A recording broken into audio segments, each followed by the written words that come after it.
ప్రభునందు ప్రియమైన స్నేహితులారా, సహోదరులారా, మీ అందరికీ ప్రభు పేరట వందనాలండి. దేవుడిచ్చిన ఈ చక్కని సమయాన్ని బట్టి దేవుడిని స్తుతిస్తున్నాను. అయితే ఈరోజు ఒక విషయాన్ని మీతో పంచుకోవాలని ఆశపడుతున్నాను. అదేంటంటే, మరి మొదటి యోహాను రాసిన పత్రిక 2వ అధ్యాయము 15వ వచనంలో ఇలాగ రాయబడింది: ఈ లోకమునైనను లోకంలో ఉన్న వాటినైనను ప్రేమింపకుడి. ఎవడైనను లోకమును ప్రేమించిన ఎడల తండ్రి ప్రేమ వానిలో నుండదు అని రాయబడింది. అయితే ఈరోజు ప్రియమైన దేవుని వారలారా, చదవబడిన వాక్యంలో భక్తుని ఉద్దేశం ఏంటంటే అని మనం ఆలోచన చేస్తే, ఈ లోకాన్ని ప్రేమించకూడదు అన్నది ఆయన యొక్క ఉద్దేశం. ఎందుకంటే లోకంలో ఉన్నది మోసం, పాపం ఉంది. అయితే మనం చూస్తే మన పితరులైన మరి ఆదాము అపవాది మాట విని మోసపోయి పాపంలో పడిపోయారు. ఈరోజు మనమంతా మరి ఆ పాపం ద్వారా వచ్చిన మరణాన్ని అనుభవించవలసిన పరిస్థితి ఉంది. కాబట్టి లోకాన్ని మనం ప్రేమించకూడదు అన్నదే భక్తుని యొక్క ఉద్దేశం. అయితే ప్రేమిస్తే అందుకనే మరి ఆ మాటని కాదని ఎవరైనా లోకాన్ని ప్రేమిస్తే తండ్రి ప్రేమ వానిలో ఉండదు అని భక్తుడు చెప్తున్నాడు. ప్రతి ఒక్కరిలో ప్రేమ ఉండాలి అని భక్తుడు చెప్తున్నాడు. అయితే మరి మాలో ప్రేమ లేదంటారా? ప్రేమ లేకుండానే పిల్లల్ని పోషించుకుంటున్నామా? కుటుంబాలతో కలిసి ఉంటున్నామా? కుటుంబాలుగా మేము జీవిస్తున్నామా అని మీరు అనొచ్చు కదండి. అయితే ఇలాంటి ప్రేమ పశువుల్లో కూడా ఉంటుంది. అవి కూడా ఒకే పొలంలో మేత మేస్తాయి, మరి ఒకే దొడ్డులో పడుకుంటాయి. అంటే సహజంగా ప్రతి జీవిలో ఉండే ప్రేమ ఇది. పౌలు కూడా మరి మొదటి కొరింథీయులకు రాసిన పత్రిక 13వ అధ్యాయం 1 నుంచి మరి 3 వచనాలు మనం చూస్తే, పౌలు కూడా మరి ప్రేమ గురించి మాట్లాడుతున్నాడు. ఆ ప్రేమ ఏంటో మనం చూద్దాం ఒకసారి. మరి ఎలాగూ రాయబడింది మొదటి కొరింథీయులకు రాసిన పత్రిక 13వ అధ్యాయం మొదటి 3 వచనాలు చూస్తే, అపోస్తుడైన పౌలు భక్తుడు ఎలా అంటున్నాడు: మనుషుల భాషలతోనూ దేవదూతల భాషలతోనూ నేను మాట్లాడినను ప్రేమ లేనివాడినైతే మ్రోగేడు కంచెను గనగనలాడు తాళమునై ఉందును. చూడండి, ప్రవశించు కృపావరము కలిగి మర్మములన్నీ జ్ఞానమంతయు ఎరిగినవాడినైనను కొండలను పెకలింపగల పరిపూర్ణ విశ్వాసము గలవాడినైనను ప్రేమ లేనివాడినైతే నేను వ్యర్థుడను. బీదల పోషణ కొరకు నా ఆస్తి అంతయు ఇచ్చి నన్ను కాల్చబడుటకు నా శరీరమును అప్పగించినను ప్రేమ లేనివాడినైతే నాకు ప్రయోజనమేమియూ లేదు అని అపోస్తుడైన పౌలు చెప్తున్నాడు. అంటే ఆయన మరి ప్రేమ లేదంటారా? ఆయనలో ప్రేమ లేదా? పౌలు తల్లిదండ్రులు ప్రేమించలేదా? అన్నదమ్ములను ప్రేమించలేదా? ప్రేమించాడు. అంటే ఆయనలో కూడా అందరిలాంటి సహజమైన ప్రేమ ఆయనలో కూడా ఉంది. అయితే ఆయన చెప్పేది ఏ ప్రేమ గురించి అంటే, ప్రియమైన దేవుని వారలారా, దేవుని ప్రేమ గురించి చెబుతున్నాడు. అంటే దేవుని ప్రేమ ఎలాంటిది అన్న విషయాన్ని మనం ఒకసారి ఆలోచన చేస్తే, అదే మొదటి కొరింథీయులకు రాసిన పత్రిక 13వ అధ్యాయము 4వ వచనం కానించి కొన్ని వచనాలు మనం చూస్తే ఎలాగ రాయబడింది. దేవుని ప్రేమ దాదాపు 15 రకాలు కలిగిన లక్షణాలు కలిగి ఉన్నది దేవుని ప్రేమ. అయితే అలాంటి ప్రేమ మరి మనం ఒకసారి చూద్దాం. అందులో ఉన్న లక్షణాలు ఏంటో ఒకసారి మనం తెలుసుకుందాం.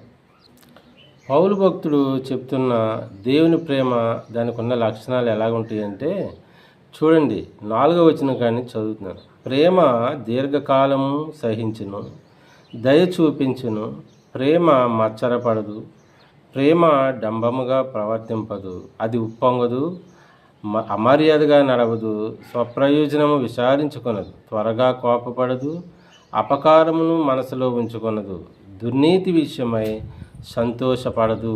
ప్రియమైన దేవుని వారలారా, సత్యమందు సంతోషించును, అన్నిటికీ తాళుకును, అన్నిటినీ నమ్మును, అన్నిటినీ నిరీక్షించును, అన్నిటినీ ఓర్చును. ఇది దేవుని ప్రేమ. మరి భక్తుడు చెప్పేది కూడా ఈ ప్రేమ గురించే. ప్రియమైన దేవుని వారు, ఇలాంటి ప్రేమ మనుషులందరిలో ఉండాలని మరి అపోస్తుడైన యోహాను చెప్తున్నాడు. అయితే ఇలాంటి ప్రేమ ఎవరిలో అయితే ఉంటుందో వారు ఈ లోకాన్ని ప్రేమించరు.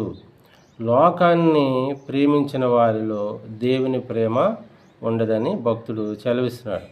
అందుకనే లోకాన్ని ప్రేమించవద్దని వాక్యం చెప్తుంది. ఎందుకు అంటే లోకంలో ఉన్నదంతా శరీరాశ, నేత్రాశ, జీవపు డంబము, ఇవి దేవుని మూలముగా పుట్టినవి కావు అని భక్తుడు రాస్తున్నాడు.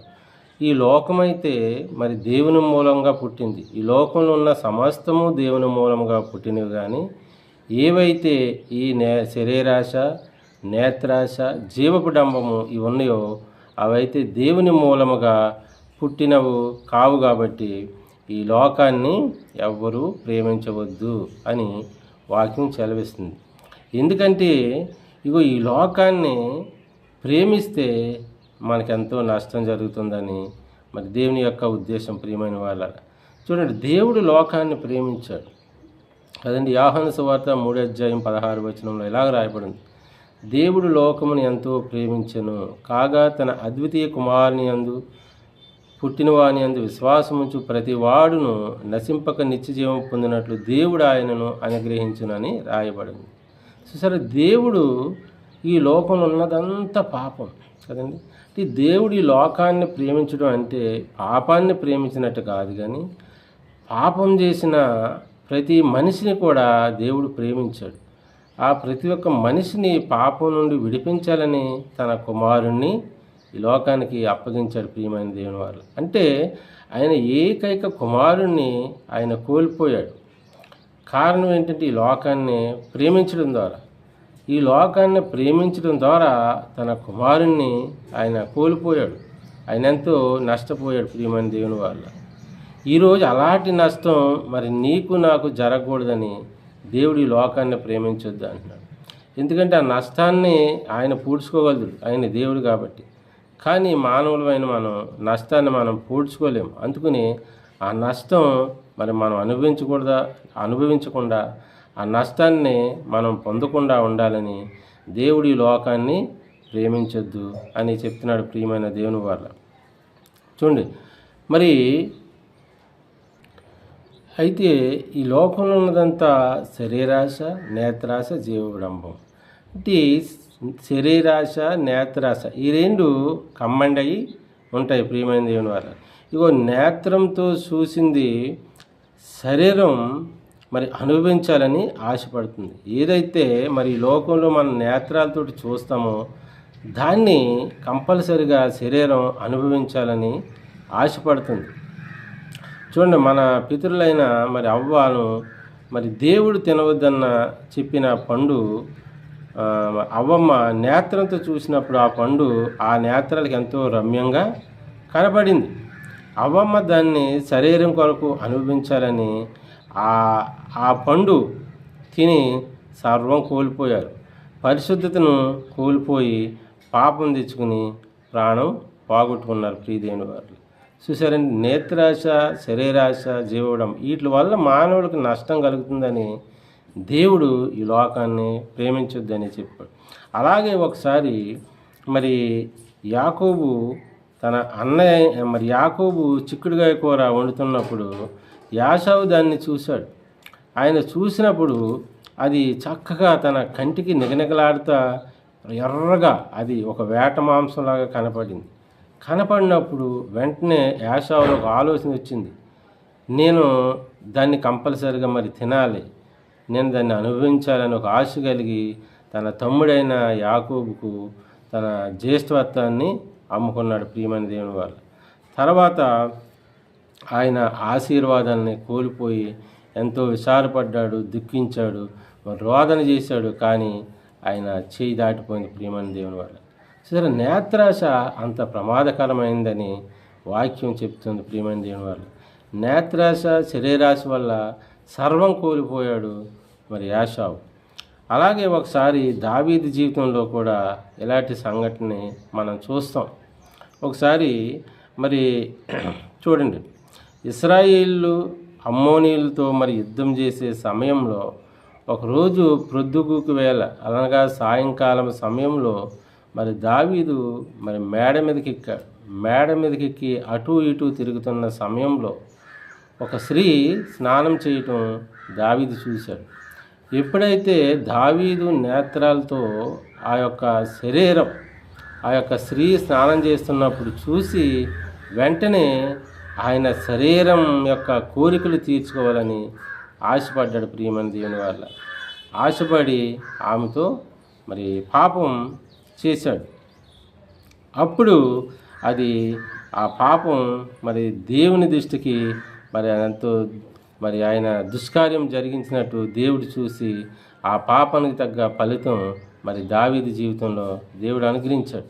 ఆ ఫలితం దావీదు అనుభవించి ఎంతో దుఃఖించాడు, బాధపడ్డాడు. ప్రియమైన వాళ్ళ అందుకని మరి అలాగే మరి మూడో విషయాన్ని మనం చూస్తే జీవపు డంబం అంటే నేనే గొప్పవాడిని, నేనే మరి తెలివైన వాడిని, నేను చేసేదే కరెక్ట్ అని తనను గూర్చి తను అనుకుంటాడు.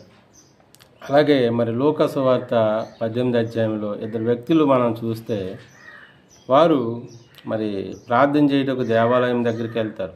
అందులో ఒకడు పరిచయుడు, రెండోవాడు సుంకరి. అయితే ఈ పరిచయుడు మరి ప్రార్థన చేస్తున్నాడు. ఎలా ప్రార్థన చేస్తున్నాడు?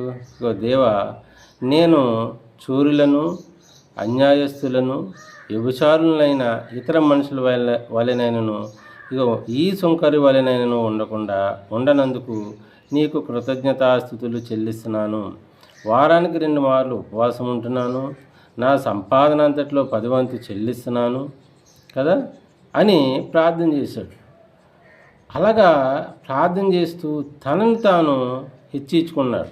ఆ విషయం దేవునికి నచ్చలేదు. ప్రియమైన వాళ్ళ కదండి, నచ్చలేదు. అయితే ఇక్కడ సుంకరి సింపుల్గా ఆకాశం వైపు కన్నులెత్తుటకైనను ధైర్యం చాలక రొమ్ము కొట్టుకుంటూ, ప్రభువా, నేను పాపిని, నన్ను క్షమించని మరి సింపుల్గా ప్రార్థన చేసినప్పుడు దేవుడు ఆ యొక్క పాపి అయిన సుంకరిని నీతిమంతుడు అని తీర్పు తీర్చాడు. ప్రియమైన వాళ్ళ చూసారా, ఇతనేమో తను తాను హెచ్చించుకున్నాడు.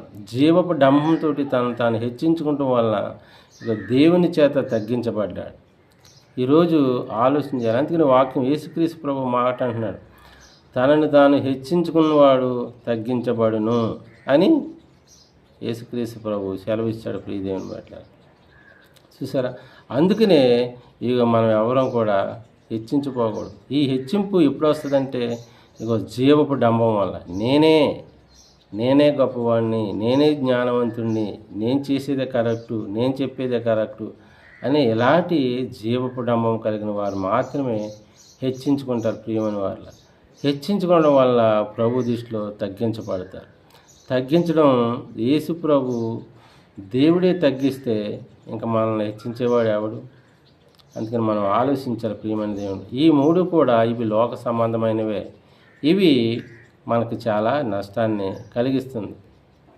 అలాగే మరి ఐగుప్తు దేశాన్ని పరిపాలించిన ఫరో కూడా ఒకసారి జీవపు డంబంతో తను హెచ్చించుకున్నాడు. హెచ్చించుకుని ఇశ్రాయేలు ప్రజలను విడిపించుటకు దేవుడు మోషేను పంపినప్పుడు మోషే మా దేవుడు ఈ ప్రజలను విడిపించమన్నాడు, నన్ను పంపించాడు అన్నప్పుడు నీ మాట విని వీళ్ళని ఎందుకు పంపుతాను, యెహోవా ఎవడు అన్నట్టుగా మరి అహంకారంతో తను హెచ్చించుకుంటూ నా అంత గొప్ప మరి ఫరో లాంటి రాజు ఎవ్వడూ లేడని గర్వంతో మాట్లాడినప్పుడు దేవుడు 10 రకాల తెగుళ్ళు ఆ దేశం మీద పంపించి మరి ఫరోని మరి ఆ దేశాన్ని నాశనం చేశాడు. ప్రియమైన దేవుని వల్ల అలాగే మరి నెబుకద్నెజర్ రాజు కూడా, బబులోను మహాసామ్రాజ్యాన్ని పాలించిన నెబుకద్నెజర్ రాజు కూడా నా అంతటి గొప్పవాడు ఎవడూ లేడు అని ఒక జీవపు డంబంతో నేనే గొప్పవాడిని అన్నట్టు మరి దేవుడికి వ్యతిరేకంగా ఉన్నప్పుడు ఒకసారి ఆయన్ని దేవుడు గడ్డి తినిపించాడు, పశువుల్లాగా గడ్డి తినిపించాడు. ప్రియమైన దేవుని వల్ల ఇలాంటి జీవపు డంబం అది మానవ జీవితానికి మంచిది కాదని ఇక్కడ వాక్యం చదివిస్తుంది. ఇవన్నీ కూడా లోక సంబంధమైనవే కదండి. ఇవన్నీ దేవుని సంబంధమైనవి కావు, దేవుని కలగజేసినవి కావు. ఇవన్నీ పాపపు సంబంధమైనవి. కాబట్టి దేవుడు లోకాన్ని ప్రేమించొద్దన్నాడు. లోకం ఉన్నదంతా శరీరాశ, నేత్రాశ, జీవపు డంబం. ఈ మూడు కూడా ఇవి ఆయన ద్వారా కలిగినవి కాబట్టి దాన్ని మనం ప్రేమించకూడదు. ఇవన్నీ కూడా ఒకరోజు లయమైపోతాయని ఇదిగో 1 యోహాను రాసిన పత్రిక 2:16 మరి ఇలాగ రాయబడింది. చూడండి, లోకములో ఉన్నదంతయు అనగా శరీరాశయు, నేత్రాశయు, జీవపు డంబం తండ్రి వలన పుట్టినవి కావు, అవి లోక సంబంధమైనవే. ఇక లోకమును దాని ఆశయు గతించిపోవును గాని దేవుని చిత్తమును జరిగించేవాడు నిరంతరము నిలిచును అని వాక్యం చదివేస్తుంది. ఒకరోజు ఈ లోకం దాని ఆశ అంతా గతించిపోతుంది ప్రియమైన వాళ్ళ. మరి ఇది గతించిపోయే ఈ లోకాన్ని ప్రేమించడం మనిషి యొక్క వెర్రితనం కదా. నిలిచి ఉండేదాన్ని ప్రేమిస్తే దానివల్ల ఏమైనా మనకు ఉపకారం ఉంటుంది, కానీ గతించిపోయేదాన్ని, లయమైపోయేదాన్ని మనం ప్రేమిస్తే దానితో పాటు కూడా మనం అందరం కూడా లయమైపోతాం ప్రియమైన వాళ్ళ. అయితే దేవుని చిత్తాన్ని మరి జరిగించేవాడే నిలిచినని వాక్యం చదివిస్తుంది. ఏంటి దేవుని చిత్తం అని మనం ఒకసారి ఆలోచన చేస్తే మరి దేవుని చిత్తం ఏంటో మనం తెలుసుకుందాం.